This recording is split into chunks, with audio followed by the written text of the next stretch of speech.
하나님의 말씀은 요한복음 19장 14절부터 22절 말씀입니다. 말씀을 우리 함께 읽겠습니다. 이날은 6월절의 준비일이요 때는 제6시라. 빌라도가 유대인들에게 이르되 보라 너희 왕이로다. 그들이 소리 지르되 없이 하소서 없이 하소서 그를 십자가에 못 박게 하소서. 빌라도가 이르되 내가 너희 왕을 십자가에 못 박으랴. 대제사장들이 대답하되 가이사 외에는 우리에게 왕이 없나이다 하니 이에 예수를 십자가에 못 박도록 그들에게 넘겨주니라. 그들이 예수를 맡음에 예수께서 자기의 십자가를 지시고 해골 히브리 말로 골고다이라 하는 곳에 나가시니 그들이 거기서 예수를 십자가에 못 박을새 다른 두 사람도 그와 함께 좌우편에 못 박으니 예수는 가운데 있더라. 빌라도가 패를 써서 십자가 위에 붙이니 나사렛 예수 유대인의 왕이라 기록되었더라. 예수께서 못 박히신 곳이 성에서 가까운 고로 많은 유대인이 이 패를 읽는데 히브리와 로마와 헬라 말로 기록되었더라. 유대인의 대제사장들이 빌라도에게 이르되 유대인의 왕이라 쓰지 말고 자칭 유대인의 왕이라 쓰라 하니 빌라도가 대답하되 내가 쓸 것을 썼다 하니라. 아멘. 고난주간 목요일 새벽에 하나님의 은혜를 사모하여 주님 전에 나오신 사랑하는 여러분에게 하나님이 예배하시고 부어주시는 은총이 가득하시기를 예수님의 이름으로 축복합니다. 고난주간을 지나면서 우리는 계속해서 하나의 길을 걸어가고 있습니다. 첫날에는 미랄로 죽으신 주님을 묵상했고 둘째 날에는 낮아지셔서 발을 씻겨주시는 주님을 묵상했고 어제는 죄인의 자리에 서신 하나님의 아들을 묵상했습니다. 그리고 우리는 그 길의 한복판 드디어 이제 십자가 앞에 딱 서게 됩니다.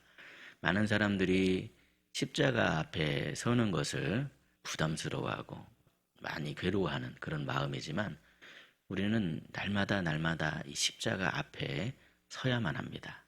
그래야만이 우리의 신앙을 바르게 세워갈 수 있고 더욱더 흔들림 없이 견고하게 세워갈 수 있더라는 것이죠. 그런데 오늘 본문의 말씀을 좀 자세히 보시면 한 가지 반복되는 단어를 발견할 수 있는데 지금 이 유대 종교 지도자들은 끝끝내 예수님을 죽이려 하는데 본문의 말씀은 한 단어를 반복하고 있습니다. 그것은 바로 왕이라는 단어입니다. 그렇다면 우리는 오늘 본문의 말씀 속에서 이 반복되는 단어를 통해 어떤 의미를 발견할 수 있을까요? 첫째로 본문에서 사람들은 이 왕을 거부합니다. 본문 14절을 보시면요. 빌라도가 이렇게 말하죠. 보라 너희 왕이로다. 이 말은 지금 이 비아냥이 섞여 있는 조롱입니다. 그런데 이 말을 듣고 유대인들이 어떻게 반응을 합니까? 본문 15절을 보시면 없이 하소서 십자가에 못 박으소서 그렇게 지금 흥분해서 반응하고 있죠. 거기서 끝이 아닙니다. 그 다음 이 대제사장들의 고백이 더 충격적입니다. 가이사 외에는 우리에게 왕이 없나이다. 이건 단순한 분노의 외침이 아니라 선택의 고백입니다. 그들은 지금 자기들의 왕을 스스로 선택했고 고백했습니다. 여러분, 사람은 누구나 왕을 선택하며 살아갑니다. 그런데 문제는 왕이 없는 게 아니라 누가 왕이냐 하는 것이 문제입니다. 이 장면에서 사람들은 눈앞에 있는 예수님은 거부하고 보이지도 않는 로마 황제를 선택합니다. 왜 그랬을까요? 그것은 한마디로 예수님이 이들의 잘못을 바꿔놓으려 하셨기 때문입니다. 사실 로마의 가이사는요, 이들의 기득권은 건드리지도 않았습니다. 오히려 막 이들의 기득권을 강화해 주었습니다. 식민지였음에도 불구하고 이들의 기득권은 안 건드렸습니다. 예수님께서 오히려 성전에 가셔서 이들이 지금 잘못 바꿔놓은 하나님의 뜻에 어긋나 있는 그런 모습들을 예수님이 바로 잡아주시고 성전을 정결하게 하셨더라는 것이죠. 우리는 세상 왕의 관심과 예수님의 관심이 전혀 다르다는 그 사실을 깨달아야 합니다. 세상 왕은요, 진정으로 우리에게 중요한 것에는 관심도 없습니다. 우리 삶의 중심이 잘못되어 있는 거 그건 전혀 관심 없습니다. 그러나 예수님께서는요, 우리 삶의 중심을 바로 세워주시고자 말씀하십니다. 그러기 위해서 나와 함께 하자 그렇게 말씀하시며 예수님을 왕으로 영접하기를 바라십니다.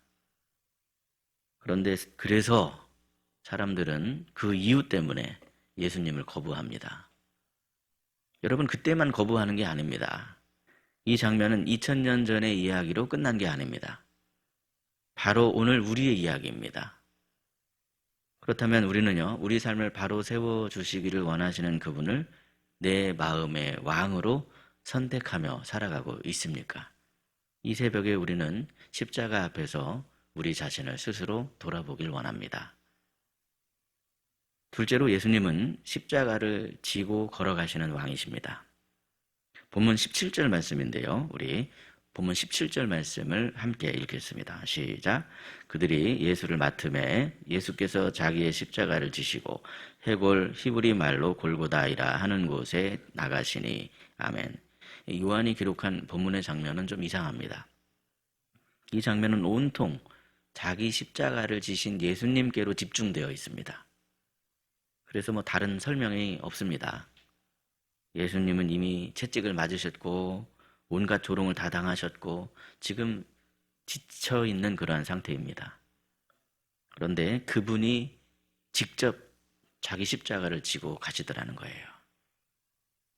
여러분, 누가 이런 모습을 왕이라고 생각을 하겠습니까?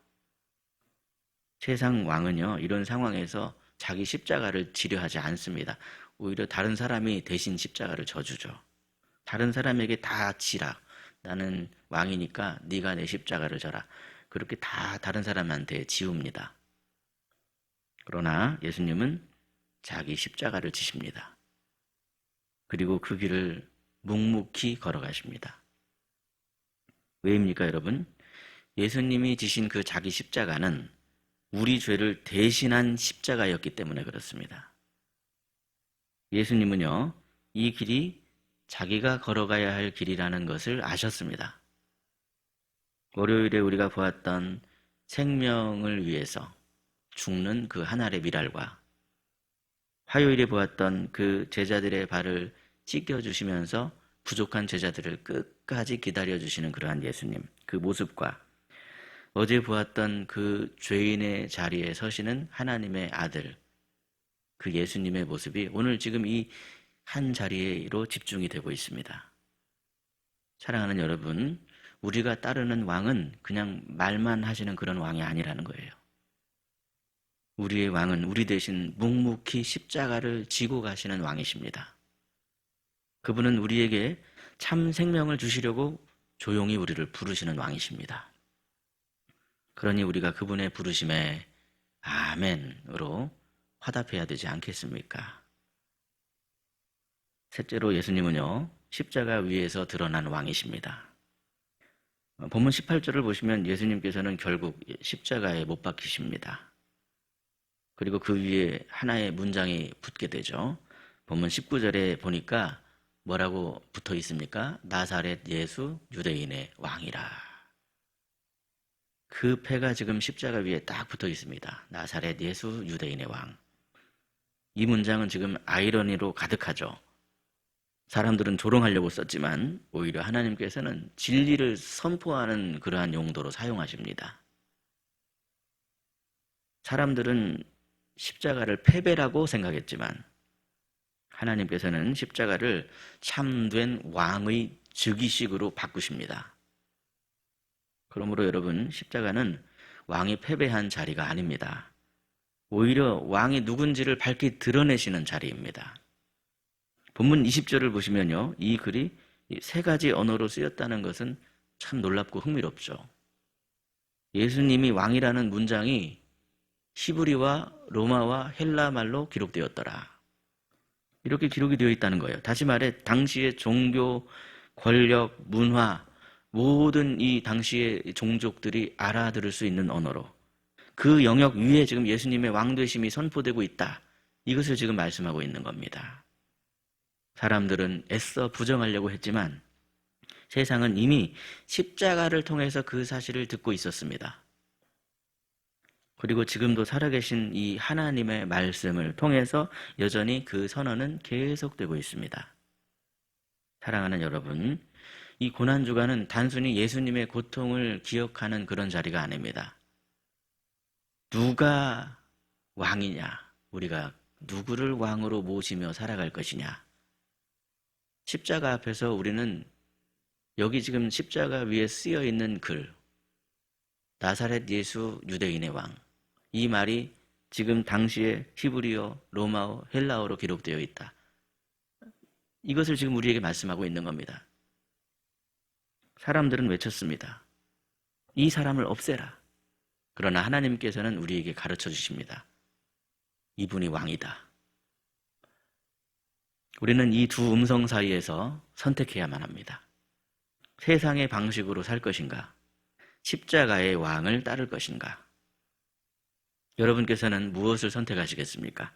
십자가에 달리신 그분은 여전히 우리에게 묻고 계십니다. 내가 너의 왕이냐? 진짜로 내가 너의 왕이냐? 이렇게 물으십니다. 사랑하는 여러분, 주님의 이 질문 앞에 정직하게 서시기 바랍니다. 우리는 십자가 앞에서 이 질문 앞에 때로는 거리껴지고 때로는 마음에 찔리고 부담스럽고 하는 그런 것들이 있을 수 있지만 우리는 십자가 앞에 이 질문을 정직하게 받아들일 수 있어야 합니다.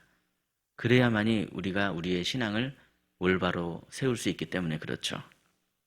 십자가 앞에 못 박히신 그 왕을 나의 왕으로 모실 수 있길 바랍니다.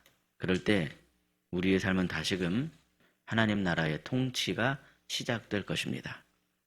왕이 누구신가 하는 이 바른 선택 속에서 오늘도, 아니 날마다 우리 주님이 다스리시는 하나님 나라의 그 은혜를 붙잡고 살아가시는 저와 여러분이 되시기를 예수님의 이름으로 축복합니다.